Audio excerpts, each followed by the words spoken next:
In this video, you are going to see how to insert arrow in Microsoft Excel, as you can see here. Let's get started. Let us click on over here, go to insert, go to symbol. Choose the font, normal text, and the subset will be arrow. Then here you will find various symbol. Click on it, click on insert, then the symbol will be inserted.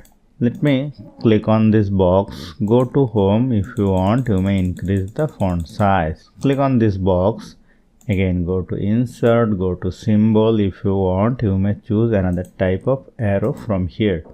If you want this kind of arrow, click on over here. Let us change the font size.